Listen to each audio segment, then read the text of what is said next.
This time, we slide 5 of the world's most famous faces under the Beyond Stardom microscope.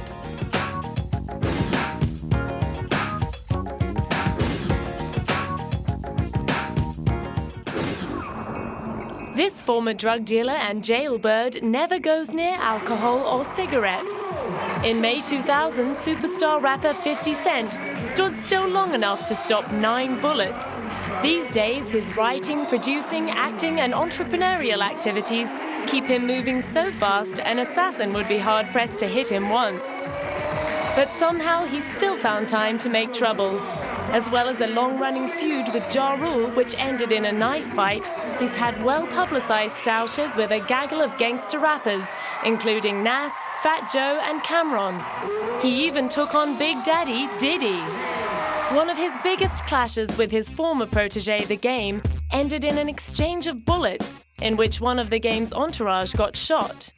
The battle coincided with the release of 50's aptly named album, The Massacre.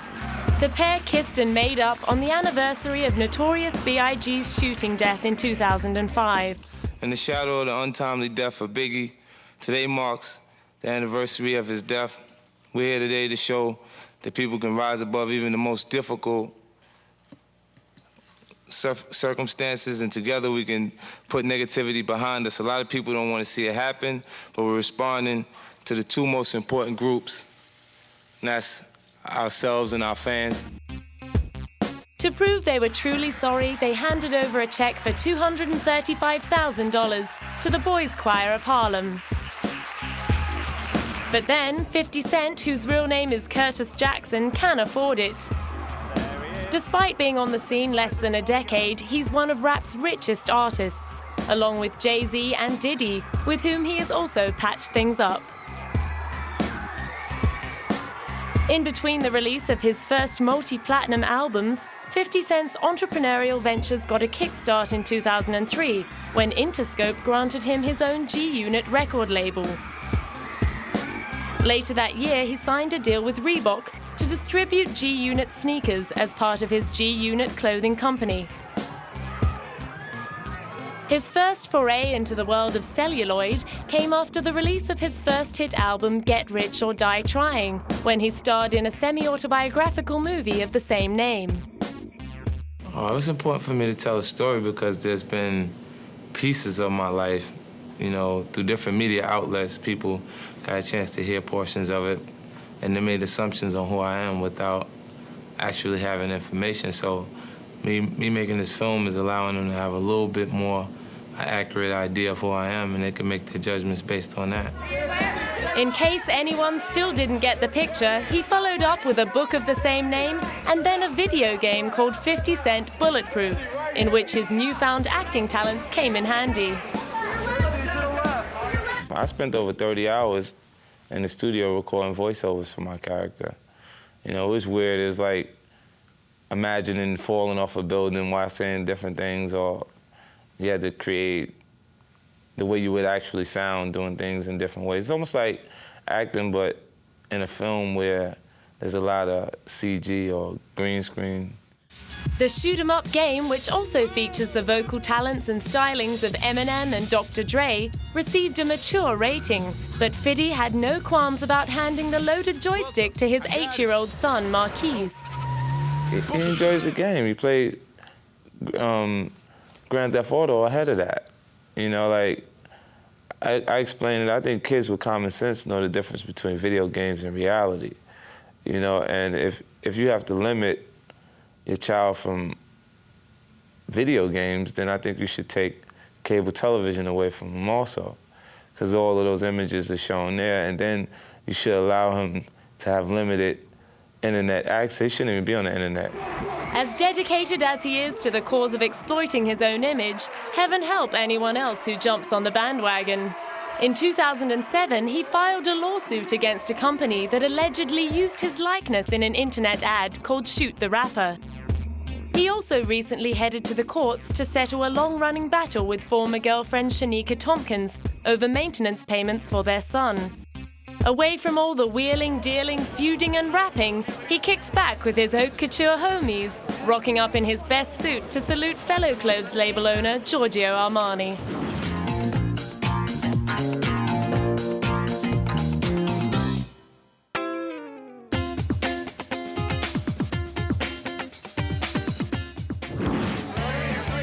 Britain's 60th richest woman is one of very few public faces who admits to undergoing cosmetic surgery. Sharon Osbourne undersold herself as housewife superstar in her 2005 autobiography. In fact, it's probably safe to say that Sharon is not only the glue holding Ozzy together, she's the mastermind behind his solo success. They met when she was 17 and working for her father, who managed Ozzy's band Black Sabbath.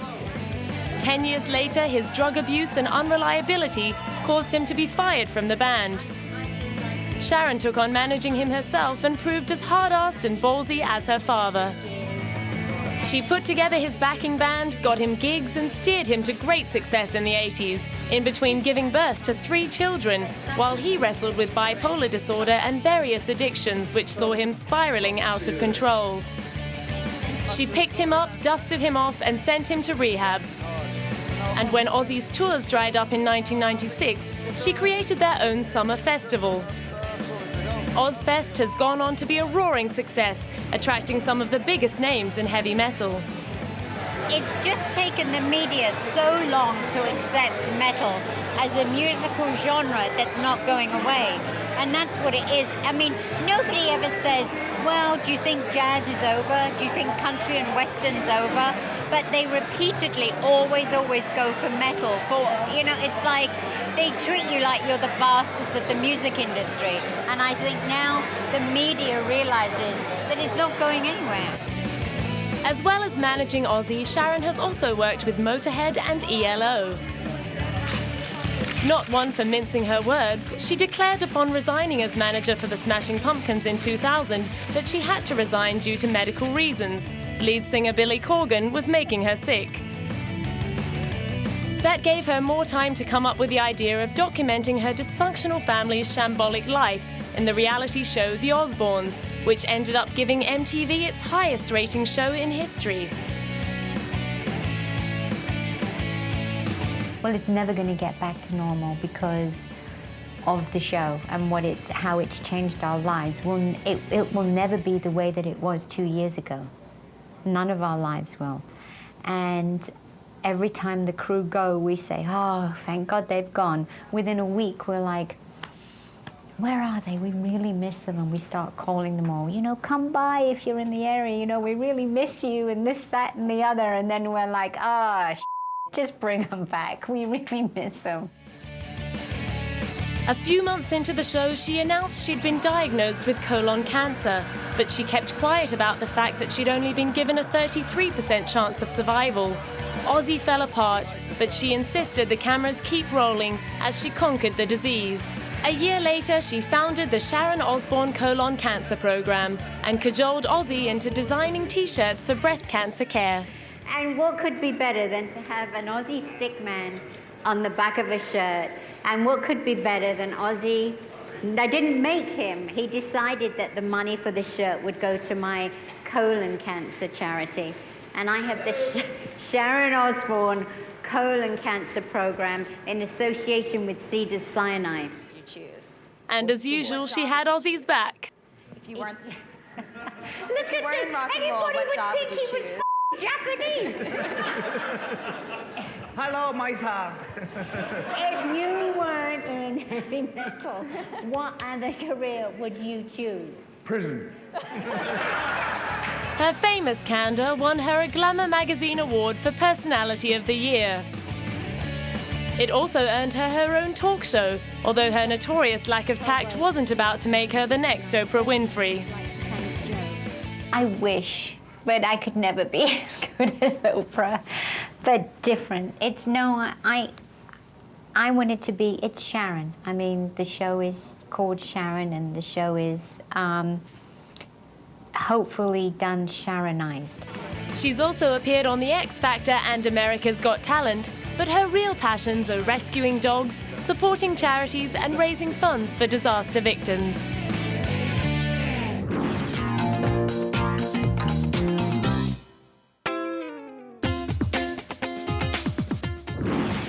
This feisty New Zealander didn't live in a house until he was 14 years old. The son of a film set caterer, Russell Crowe lived a nomadic life as a boy and got his acting start as an extra in films on which his mother worked.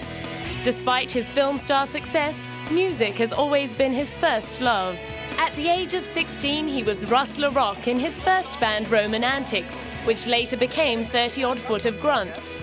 Despite his superstar status as an actor, his poetic lyrics have pretty much fallen on deaf ears. Well, everybody wanted to be Elvis at a certain point, right?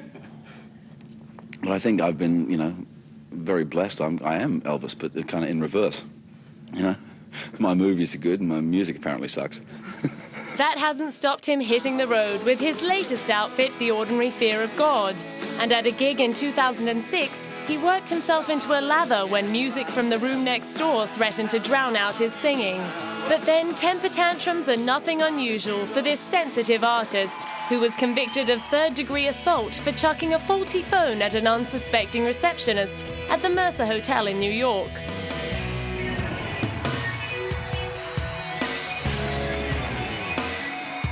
Not known for his sense of humor, he did have the good grace to send himself up the following year at an awards ceremony.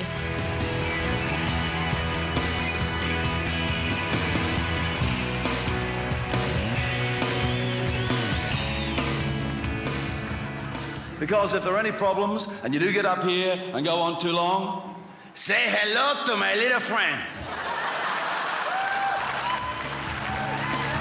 According to Russell, who was also involved in a late-night scuffle in Coffs Harbour in 1999, the odd punch-up is perfectly acceptable in his native Australia, claiming, "You've got to have a temper. You know what happens when you don't have one? One day you're walking down the street and you just pop."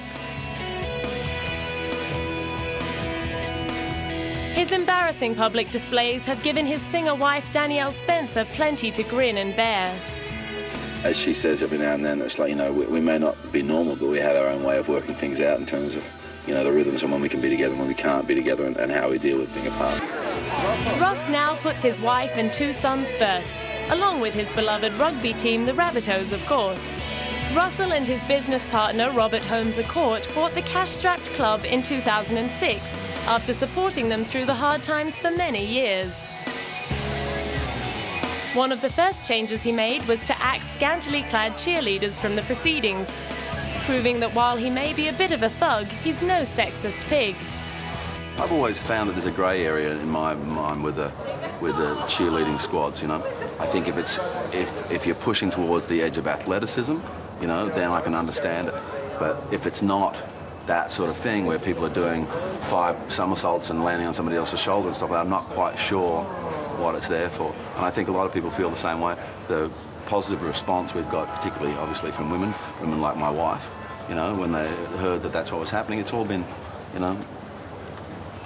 that it makes it a little easier for them to go to the game and just simply enjoy the actual sport. He and his wife Danielle are in favour of replacing the cheerleaders with a percussion band, but not everyone is thrilled about the change.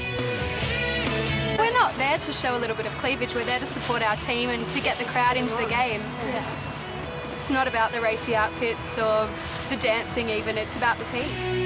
According to those that know him, the generosity Russ displayed in saving his favourite rugby team is merely the latest in a long line of selfless acts. While filming The Cinderella Man in Toronto, he donated around $250,000 to rebuild a library gutted by anti-Semites. Russell was apparently very upset that a place of learning should be attacked that way and wanted to give the community a morale boost. On another occasion, after learning about the drowning death of a pupil in rural Australia, he handed over $200,000 for the construction of a pool to teach children about water safety. The school's principal was said to be bowled over by his generosity and gave him a great rap, saying the many things he does up here people just don't know about.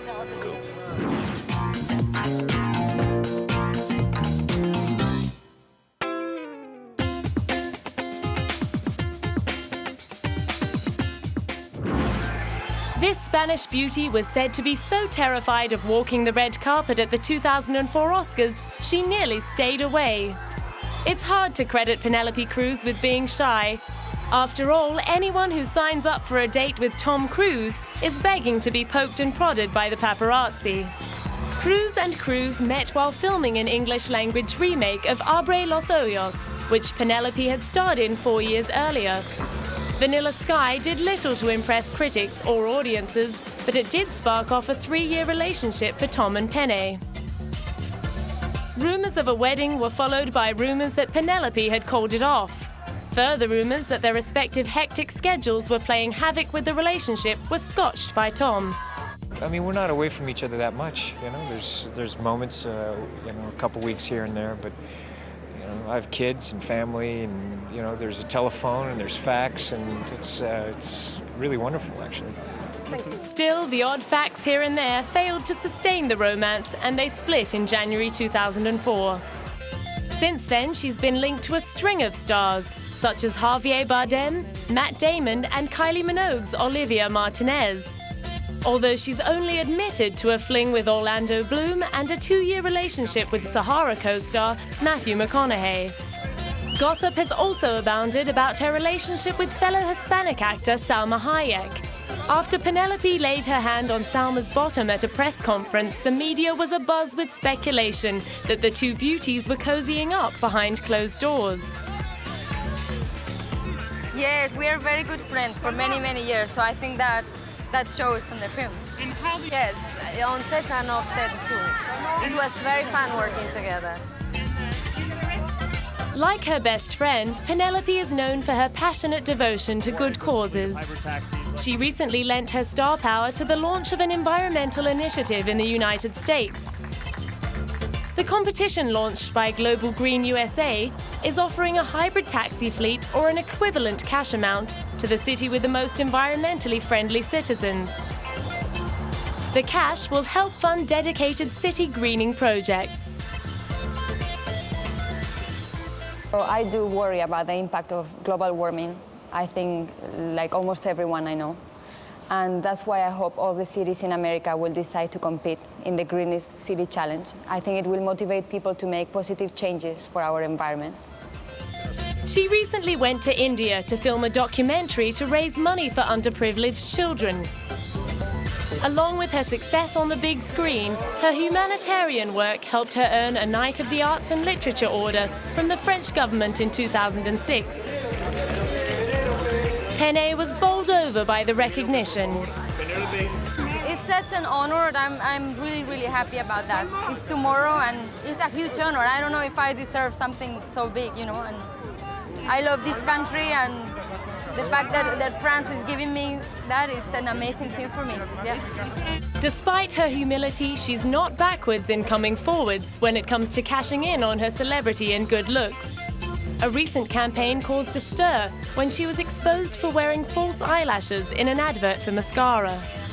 She has also lent her name and image to 2 Cents by Ralph Lauren, following up Glamorous with the more casual Daylight. Now keen to add yet another string to her bow, she is rumoured to be teaming up with her younger sister Monica to design a range of clothes. Also in the pipeline are plans to join the swelling ranks of celebrities outsourcing their reproductive services to the third world, and she hopes to adopt soon.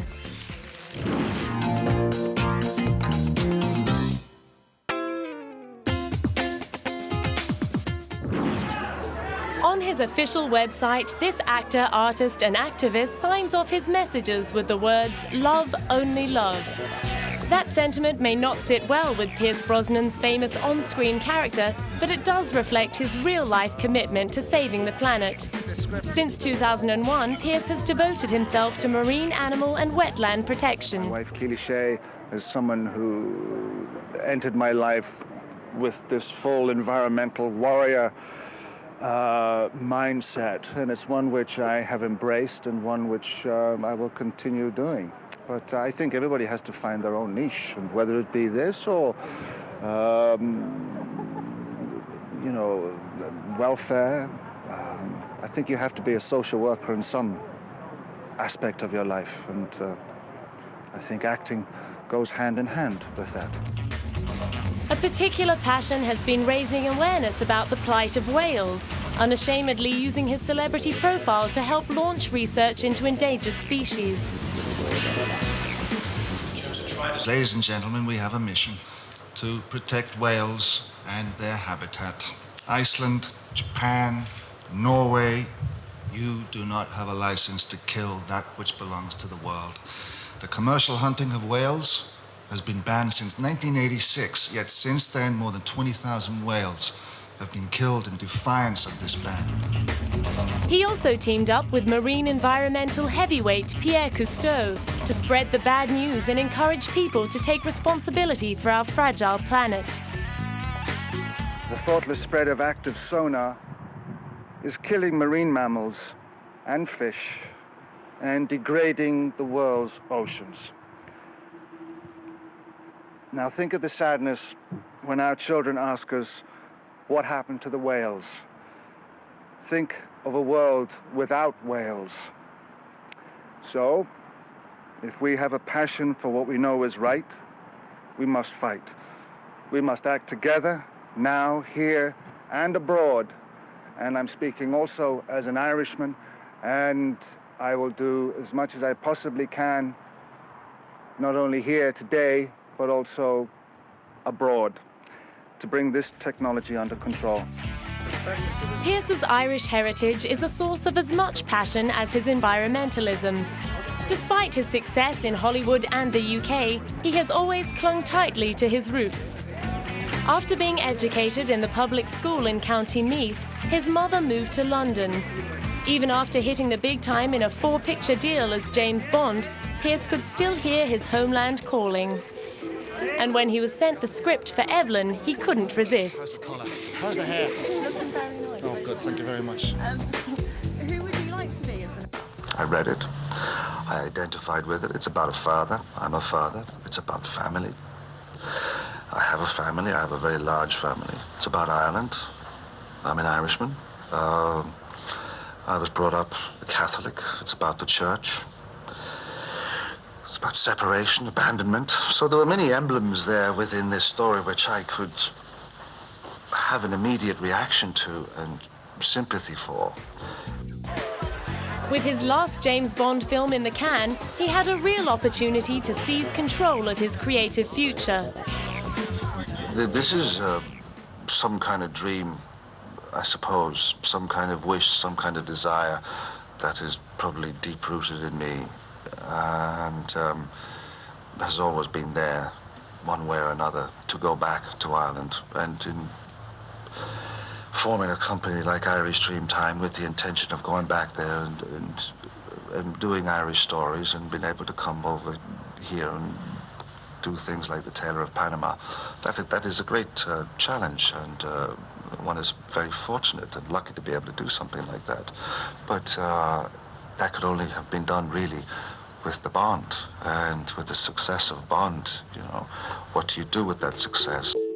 What Pierce smartly did in 1996 was plough wads of cash into his own production company. As well as Evelyn, Dreamtime has also produced Laws of Attraction, Matador, Seraphim Falls, and a remake of The Thomas Crown Affair. In his spare time, Pierce brushes up on his training as a commercial artist and has started painting landscapes to be auctioned to raise funds for the Brosnan Trust, which distributes money to environmental, children's and women's health charities, proving there's more to life than James Bond.